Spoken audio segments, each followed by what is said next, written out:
What if the biggest challenge in your career isn't talent or opportunities, but learning how to keep going when your life isn't consistent for you? I'm Kim Wilson. And I'm Natasha Marchewka. And this is Speechless. Welcome to our behind-the-scenes take on real life in VO, where we share our resources, our stories, and our unsolicited opinions. Yes, we do. I love this show. This is a deep one. Yeah. Today on Speechless, we are joined by Aimee Gironimi, which rhymes with astronomy. Aimee Gironimi, a voice actor who brings something really special to the booth, a sharp brain, a warm presence, and a perspective that's been hard-earned. She's working toward representation at a higher level, building connections from outside the usual hubs, and doing it all while managing perfectionism that can sometimes slow things down, or send her into a full creative rewrite spiral. So when things get off track, she resets through connection, VO friends, honest conversations, getting outside, grounding practices, and snuggling with her dog. You're going to hear a lot more on how to cope when things are hard to cope with. This is a good one.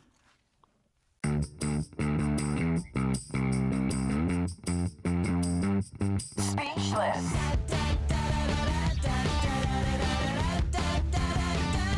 Speechless. Okay, Aimee, we're so happy to have you here on the show today. We love you so much. We've got to know Aimee Gironimi through our Speechless Mastermind group. It's kind of a group we've had for a few years, and oh my gosh, we've gotten to learn so much about Aimee. First, we're going to share, though, our beverages as you join us today. What did you bring to share with us today, Aimee? I brought some Stigma THC Energy Tonic. Oh, Yeah, You are a first. I wondered if I might be. I kind of love I'm this. kind of a fan. It has THC in it, but as importantly, it has CBG in it. CBG? You mean CBD? No, it's actually CBG, which is a component of hemp, but it gives There's you all kinds of energy, and it different- also helps with like pain. Inflammation, pain, things like that, right? And then it has essence of orange and green tea, how does it taste? and it's bubbly, Really? kind of like shit. So I mix it. Yeah. I mix it with a little Fresca. Vodka? Well, there's that, but I'm on meds right now for pain. So Oh, yeah, no. You'll have to give us the name of that so we can share it with the group. Would you Yeah, just get it's it off the street corner, or do you order Stigma. it from a doctor? I think the street corner. I'll ask. on the black market. Okay. No, I think I want to say, do you all have Total Wine? Yeah. West? Oh, yeah, we all have Total Wine from west to east, east to west. That's right. Yeah. Excellent. Okay, so it's there. Good. Good to know. Awesome. Give one to Awesome. my husband tonight. Yeah. Kim, what did you bring? I recently got back from Italy, and we were in the northern part of Italy, and they're famous for vermouth. So I'm actually drinking a dry vermouth from Contratto. I know, super fancy. So fancy. I don't even know what fancy. what vermouth is supposed to be served in, but I just figured I would Looks good serve to it. me. That looks right. Right? It's studio. Yeah, it's like a good. For Is the there a studio. blood orange in it? I have an orange in it, yeah, because that's how they served it to us. So I'm pretending like I knew that that's how you're supposed to drink it. Well, in keeping with your tour of Italy, I have a San Pellegrino. Yay! Cheers, friends. Cheers, everyone. Thank you for joining us and bringing a beverage. So, Aimee and y'all, we talk a lot on this show about momentum. But there's another version of strength that doesn't get talked about a lot or enough, and that's continuing when things aren't linear. Enter Aimee Gironimi. Everyone's hero. Yeah. So Yeah, you're an inspiration for so much. Oh man. Yeah. So there's you. Aimee, there's a parts of your journey that a lot of people don't get to see, especially around your health. And so when you think about everything you've navigated, what feels the most important for people to understand about your experience?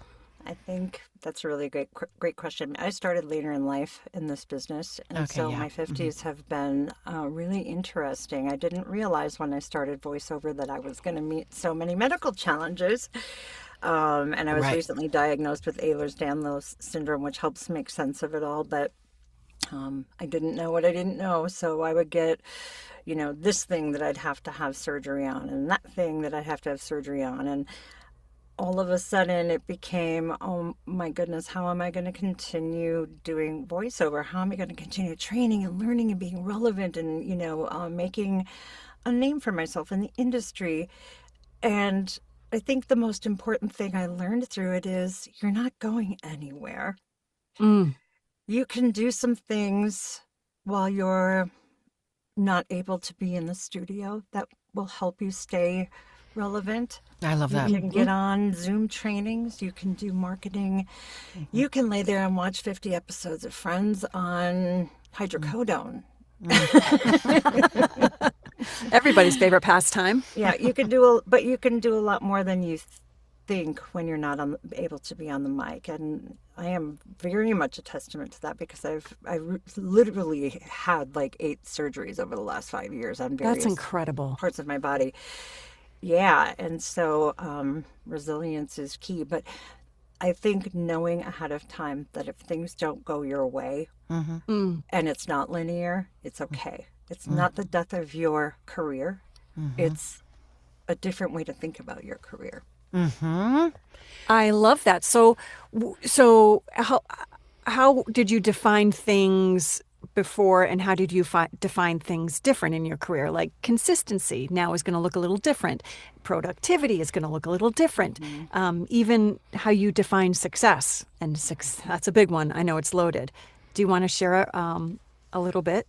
Sure, that's huge. I mean, I think when we did our vision boards this year, because we're all Yeah. such dorks and we love each other so much, and we did our vision boarding together. I share those. With our glue sticks. Yeah. I think the theme for my year this year was like limited capability, like endless Possibility. determination or something, Oh, or yeah, endless, productivity, something to that effect. But like. That was before your diagnosis. That was before my diagnosis of Ehlers-Danlos, yeah. So endless productivity. So before I think it was, well, things are going to slow down with my body, right? I mean, I'm not going to always have things going on, but guess what? I always have things going on. So You do. for me now, it became a matter of, I mean, I really still do need to make some adjustments. Like planning is hard.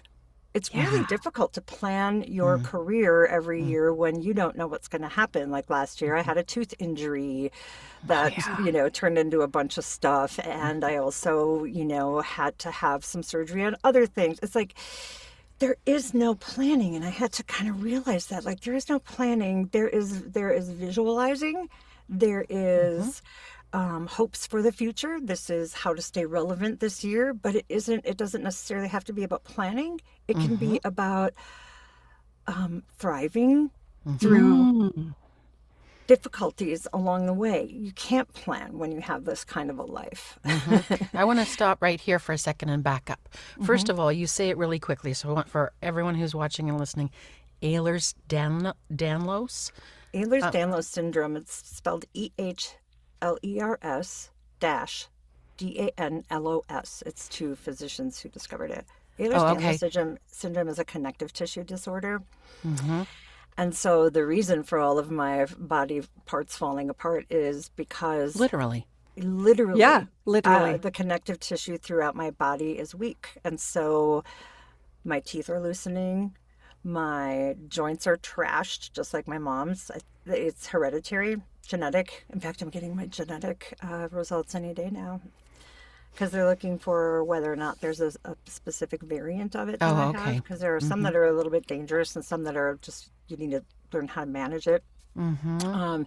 So fingers crossed on that. But your body starts breaking down. Like even the insides of my bones, my connective tissue is weak. Yeah, it's crazy. And everything sort of traces back now.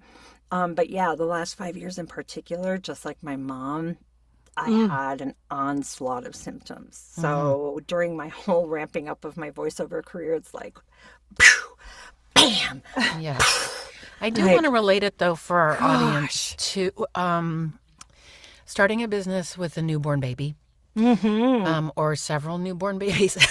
You have no idea what's coming. Because what you're talking about in terms of consistency, productivity, and success is so valid for so many of us who either didn't find, some people found themselves without a job, their day job, so they turned to voiceover as a possibility, and then they realize, oh, this is very different than either a full-time job working for the man or what I expected working from home. Like, it's just a very different thing. And so what you're contributing, and you always inspire me about, is that, well, I can't do this for much longer, meaning stand in the studio for much longer, but I'm going to go do this, I'm going to do this, and you're always, I'm feeling shivers. You have such a positive outlook and ability to reframe. That's a good word. Thank and you. so for, I can only speak to, well, we all get sick, not nearly as what we're talking about here with Ehlers-Danlos, but also we all get sick, or we have babies, or we have pets that are really sick, or we have partners that are really sick. Or life just happens. Or life is life. And life happens, yeah. So it's a lot of juggling anyway. So you're a huge inspiration in terms of, okay, well, what can I focus on? What can I focus on now? And I do want to put out there already right now is that Aimee, I'm going to speak about you in the third person. Aimee is a really, really, really good demo producer, she's realized, and loves it and has examples on her website or a part of her website. Can you tell them where to go to find the samples and your rates and stuff? Yeah, that's so nice. It's called Voiceover Demos a la carte, and I've been building this idea for a few years now, but I knew I had to learn how to put the demos together myself. But it was they sort sound of amazing. Yeah, thank you. It's sort of like, what if there was an a la carte menu where you can get a couple of demos to plug into an existing demo, or 3 or 4, because you're just sort of feeling it out, or maybe you want to get a full demo and your budget doesn't, allow for it all the time. So I tried to make it affordable and budget friendly. Not to undercut the competition that's out there, because there are amazing demo producers out there that I've used too, and that I pay for. They're higher. You pay them what they're worth, and they have engineers and writers and all of the things, and that's amazing. And I wanted to provide an opportunity like that, but also for folks who, like I said, just need to have a more budget-friendly option. Well, you're a really good writer. And you're funny, and it's fresh. And you're funny as... Yeah. And then the music, and you're very, very good at it. So I really wanted to put that out. Thank you for plugging that. Yeah, it's called VO Demos a la carte. If you go to my regular website, there's a tab up for it, and I do have some samples of people I've worked with. And I just had a meeting with someone right before you guys, and I have another meeting tomorrow to do the sort of initial conversation. And the one thing I will say about it that is unique is that I'm really, really interested in making it a safe and inclusive space for everyone. So I don't, if you have different values than I do, that doesn't mean I won't work with you. If you have shyness about being who you are, you can feel safe to be who you are with me if you want to. I really want it to be a space where the demos I write are based on how I get to know you, the questions I ask, and who you really are. So I love that. And I'm donating 5% of all of my proceeds to the Disabled Voice Actors Directory. Oh my God, let's talk about that. Okay, we're starting a little pocket of money there, so that when disabled voice actors want to travel to conferences and so forth, they have so many expenses. They have additional people they need to bring. So I'm starting a pool that, people can, say, hey, could I, get some funding to have my travel companion come with me to this conference? You sure can. Oh my gosh. So, well, how can people, we're going way off script here right now, but how can people donate to the Disabled Voice Actors Network in order to, just help a little bit? To contribute to that. That's great. Through NAVA. So we're housed Great. under NAVA. If you do a donation to NAVA, the National Association of Voice Actors, you can, in the notes, say, I want this to go directly to the Disabled Voice Actors Directory. Wow. Okay. Fantastic. Okay, Fantastic. so I just also want to backtrack and say you are part of the LGBTQ community, and so in terms of inclusiveness, I mean, Aimee is it. All She's of like it. everything, all in one. You guys are so funny. Yeah. Yeah. So she Nothing's is going to be definitely left out safe. for anyone. Yeah. Yeah, such a safe Yeah. space and Yeah. inspiring, and she's directed me before, and she's so creative. Okay, It's fun. back on track, huh, Kim? Yeah. Yeah. Right. So No, can I just say really quick though, Natasha, to your point, that's key when you don't have consistency, is finding other ways to stay relevant that That's it.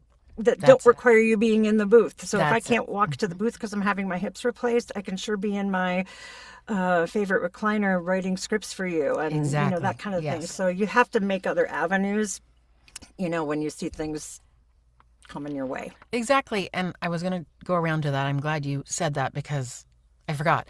But with AI coming and different things, we all have different subset of skills and talents and interests.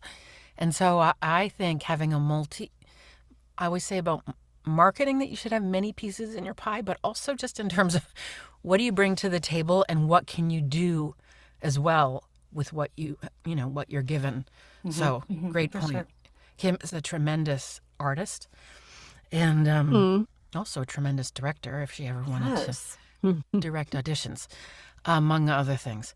So Thank you. to our listeners and viewers, have a list, if you don't already, of potential things that you can do to supplement your just keep supplementing, because you might find something that you have even more of a passion for or that supports what you do as a voice actor. Because truth be told, I'm not going to say how many hours I actually work versus auditioning, but I audition a lot more than I work, because work doesn't take as long Right. as any other job. Do you all agree with that? Yes, I would agree. I spend more time auditioning than the And actual- marketing, right? And well, And yeah. The challenge of that with inconsistency, and it's funny, I saw a pattern last year when I was doing my taxes, because my mom passed away at the beginning of the year, and then I had teeth issues, and then I had other body system issues, and there were such huge gaps in work Yeah. right after those times. So Yeah. it kind of shows you how much auditioning is the job, because if Yeah. you miss 6 weeks of auditioning, you're like 12 to 18 weeks behind now. You know what I mean? Because we know Right. how that goes.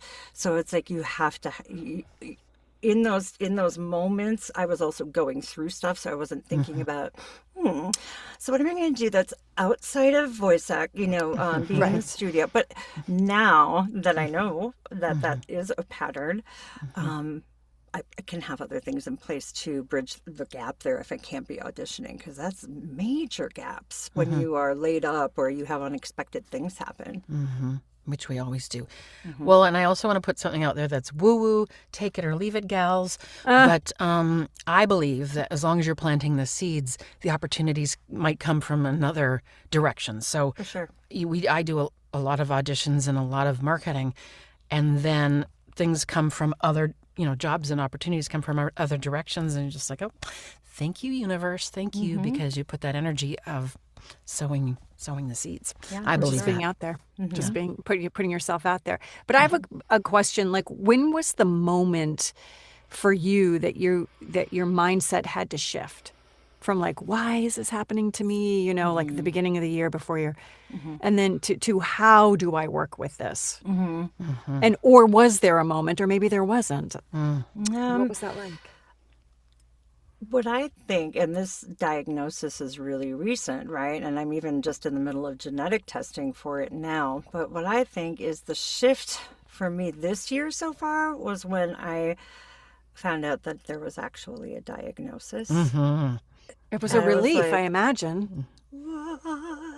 Yeah. Like, wow, this explains so much. Yes. And it gives me reason to make a shift instead of another. Now Yeah, it's yeah. well, there's a reason for it. So, girl, you're 56. You're not 86. You're going to have to do some planning here. Right. So now my mind shift is I'm looking forward to once my hips, so I'm having my hips, replaced this year, and then I'm having some work on my teeth. And then probably have to get my knee replaced. I know that those things are That's coming. this year, folks. That's just this year. Maybe just the first 6 months. There are a But few go other ahead. things, God. but yes, just we'll leave it at that. Just a few little things. But at least I can mentally prepare now. So my shift now actually is every time I get into the studio, I'm like, oh, this is fun. I love being in here. I'm going to take every opportunity I can to just get better and better at what I do and play and put myself out there for representation and all the fun things because I get to do this when I'm not all laid up. So it's sort of a different mindset now. Instead of, oh my God, I can't be in the studio. Now it's sort of like, well, I'm not going to be in the studio for this time, and I have to allow myself the time to recover. And then when I get to jump back in the studio, it's going to be really exciting, and I get to keep in touch with my friends too. Yeah. Wow. How do you translate that to agents or clients? Like, how are you managing that? Because it seems like you're managing very well with it. Wow. Yeah, I mean, I booked out for just a week when I had my hip replaced last month, and I could have been doing auditions like day 3, not pushing myself either. Like I could have allowed myself to come in, sit down, and actually, do some auditions. So I booked myself out knowing that I may have to book out a little bit more or a little bit more. But I think ultimately being a voice actor with a disability sort of lends itself to conversations with agents. Like, well, there will be times where I'm not going to be available, but if I get a TV promo gig, I will cancel my hip replacement. Yeah, no, yep. Just kidding. I was like, certain things. If all of a sudden those golden handcuffs come on, I'll just sit the F down and, Pay for a doctor to come to not your worry house. about the surgeries. Yeah. No, but I think, I think there's room for agents, and I think there are a lot more agents, more and more agents and casting directors who are firm believers in supporting disabled voice actors, particularly because most of us are remote. So Right. It's hard to be, super clicked in if you can't get to LA and New York all the time. I made a strategy for myself early on to get to LA and New York and meet people in the industry and go to the boutique conferences, for a reason, but not everybody can do that. Right.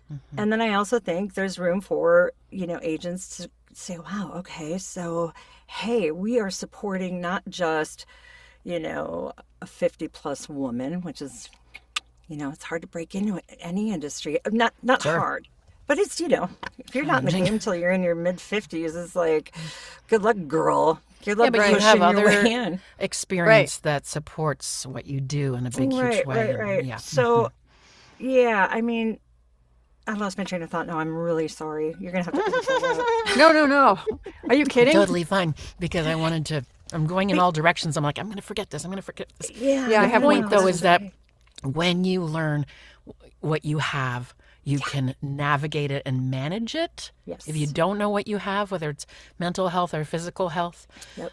you don't know that you can actually manage it or navigate it because you don't know what's going on, I think. That's Sisu. I think I'm it's going to really show you helpful. my tattoo right when you say Yeah, that. talk to us about. Oh yeah, we talked about Sisu the last time you were on. Amy I had has it tattooed on my arm because I love the concept. It's a Finnish concept.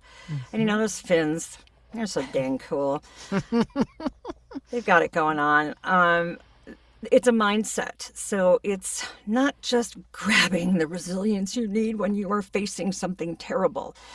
It's internally having resilience always and a mindset of whatever comes my way, I will work through because I have Sisu. I have a sense about me that resilience is always in me. And I need to draw upon it when I need to, but it's not a far reach, right? So you have to really think about what resilience feels like and what it means. And Funny, this is the next question for you. Go So ahead. people use the word resilience, and what the heck is it? But for you, what does it actually look like on a real, not so polished Yeah, day? I mean, for sure. Resilience for me is like really committing to getting back up when I heal and knowing that I can keep doing this, because there are days where, like, I came out of this last hip replacement with a really bad nerve injury. It's Oh, still it's still eating at me. I'm sorry. Not Thus as the badly, but beverage. That's the beverage. yeah, and it's bad. So like I'm not able to walk in a full stride yet. It's like, son of a but it's hard some days, like where the tears are streaming down my face and I'm hurting and I'm like, oh my God, it doesn't feel possible that I'm just going to be able to get back in the studio again and be me. Be me, And then I remember, like, okay, let yourself heal. Everybody's still going to be there in 6 weeks. Yes. Right. Voiceover's not going away. Your voiceover pals aren't going anywhere. Everybody's here to support you. It's not like you're just all of a sudden, poof, vanished into thin air. Yeah. So that Which took a people lot think for they don't even have a disability. They're like, oh, I'm not getting anything. Poof, I'm vanished into.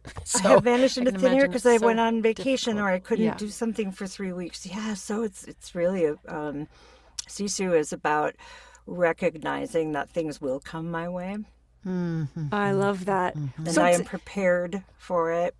Not because because I have to be with this diagnosis, but also just because I spent most of my life worrying and having really, really bad anxiety and OCD, diagnosed OCD. So my brain liked to play a lot of tricks on me until I really learned how to manage it. And so now I want to have Sisu because it feels a lot better than anxiety and depression and sadness and all of the things that you do to yourself when things aren't going your way. Kim, I know you Yeah. have an important question for Amy. yeah, I'm really interested on how you define success now. Yeah, that's so interesting because when I first started this, success was going to happen, right away. And, And it was going to look like this. yeah, it's going to look like this. And I have such a more realistic vision of what success is for me. And really for me, it is every time I train with people, every time I book something, I mean, that always feels like a success for me because I didn't know I was going to be able to be this deep into the voiceover industry. Like, what? This is all a freaking treat. Yeah. But success for me is like seriously achieving like the goals that I had, like turning my dreams into goals. So like the day I get a TV promo gig, and it's coming. I've been training for it for a long time, and I am so ready. But being a remote voice actor, it's also hard to get representation with the big agencies who actually send you TV promo auditions. That's those are under lock It's tricky. and key. It's tricky. Those are under lock and key. So success for me will be working with that agent who knows who I am and what I want to do. TV promo and live announce have been my dream forever.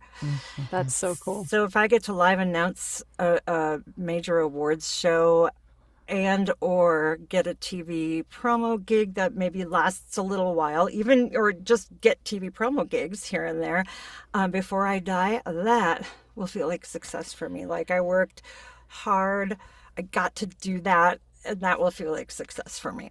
That's Have you amazing. considered moving to LA or New York? Has that, I assume it's crossed your mind. Tell me where you are with your thoughts on that. Yeah. Well, Because promo, everybody, if you don't know already, which I think you do, is a New York, LA thing. At least getting to know the agents. yes. Right. So I've talked to my wife about that, Becky, and right now because of all the things I have going on physically, we're staying put, and we have our dog and our cat and all that kind of stuff, and sort of in our house here. But we've talked about it. Like even if I were working with an agent who said, you know what, I really want you out here for a period of time. We want to book you for this. Da, da, da. I would be happy to, rent a a place out in LA to be there, to be present, to work there. Same thing with New York. I mean, I used to be a New York junkie before COVID because some of my besties, live in New York. So, I mean, we talked about like it would be really expensive right now to move to LA or New York too. Wait, that's right now, or just like in general? Can we just say in general? In general too. Milwaukee's a little less expensive. But I think my goal is to always be able to travel to where I need to be to do the work. And, she and I are like, hell yeah. I mean, okay, I'll see you in a couple of months. Like, I'm going to go work in LA for 2 months. Great. Yeah. She's all about it. I have the most supportive partner on earth about it. So You speak so highly of Becky. I hope we all get to meet her someday. yeah, she's the best. So talk about the Disabled Voice Actors Network, because I know it wasn't your brainchild, but it's your kind of your baby. Yeah. I've had to put the baby to bed for a little bit because of my my hip replacement, but I'm getting back on track. Maria Pendolino handed it over to me. It was the brainchild of Tyler. Oh my gosh, Tyler, I'm so sorry. I'll get your name. We'll put it in the. We'll put it in the notes. Jeez, I feel so bad right now. No, we'll get not it. even be Tyler. We'll also put his name in the newsletter. So we'll make it really special for you. Yeah, we'll make it really special. At any rate, Maria got on a call with me a couple of years ago and said, I need to start moving on in other directions. Would you take this on? And I was like, yeah, that'd be great. I love it. We have had so much fun. Now, I will say this, getting volunteers to stay engaged is tough. So if anybody out there is into volunteering for like education and training opportunities or helping with our website, and I can't handle it all. And I do have some like team leads and stuff. We're starting to get that all together, but it's a slow train to, getting that all worked out. But it's so much fun. I've been working with casting directors who have been more than happy to volunteer their time to do workouts with people who are in the directory. So I draw names every month, and 8 people get to work with. Oh my gosh. I mean, it's been great. DPD casting, Danielle Pretzfelder-Demchik, she did a whole thing in February. People, I mean, you don't realize what a gift that is. Right. Eden Regal, I mean, she was the first lesbian in soap operas on All My Children. Wow. She is a major voice actor and voice director. She emailed me out of the blue and said, hey, I heard you're looking for volunteers to work with people in the directory. I'd love to do it. She spent 2 hours directing people from the directory who got chosen to work with her. And what's important about that, and then we've had people who are in the directory, volunteer to do improv sessions, animation character workouts. I mean, it's just like insane how much people want to work with this group of people. And it's super important because our disabled community, number one, doesn't have enough access to training and education in this world. And 2, it's very cost prohibitive to take all the big classes all of the time. I'm going to donate. I'm going to do a webinar for you guys for V123 Pros. I want to teach them because they're at home. And so they are probably wanting to learn more about Voice 123. That is amazing. That is amazing. I'm going to give that. Thank you so much. Well, thank you for inspiring me. I don't know why I didn't think of it sooner. When I put the call out for people who want to participate, I mean, I will have 100 people raise their hands like, pick me, pick me, pick me, which I love. It gives me the goosebumps just thinking about it. Because when I do this like randomizer online to draw the names, and I'm like, oh, all these people, I'm so excited for them. They're going to be so happy. And then they all, get on with these directors. And it's like, wow, cool. So my goal with this is to make sure that we keep all of the casting directors and agents engaged, because that's what helps engagement with the group, you know what I mean, and with volunteerism and things like that. So it's been really fun. So it's volunteer led. I mean, we don't have any money for it. I do all of it as a volunteer, and all of our volunteers do it as volunteers. But I feel like even just having the directory for casting directors to hop on and filter out. So what they get to do is they get to filter out things by like, do you have a home studio? Okay. Here's your commercial. Okay, I need somebody with the commercial demo. I need somebody with experience in Spanish language, animation. They can filter that all out and find, a few people on the list who might meet their needs, or somebody who is hard of hearing or deaf, somebody who is visually impaired. So the goal there is to also focus on authentic casting. Like there are a lot of voice actors out there like me who have some hidden disabilities, but who also don't have, the access or the funding or whatever, to do as much as you would want to do. So yeah, so the directory in and of itself is cool because the rest of the stuff is gravy on top, when we have time to develop things and opportunities for them. But yeah, it's pretty fun. Wow. What do you wish that the industry better understood? When we say the industry, I just mean different people, our community, but also hirers, about working with voice actors who are navigating disabilities or chronic health challenges. What should we know? What should hirers know? And what should the community at large know? I think meeting people where they are is really important in that space. There are some voice actors who might need to take more frequent bathroom breaks for whatever reason. Right. There might be voice actors who have an emergency pop up physically, and they don't want to get, sort of pushed to the side because of those things, right?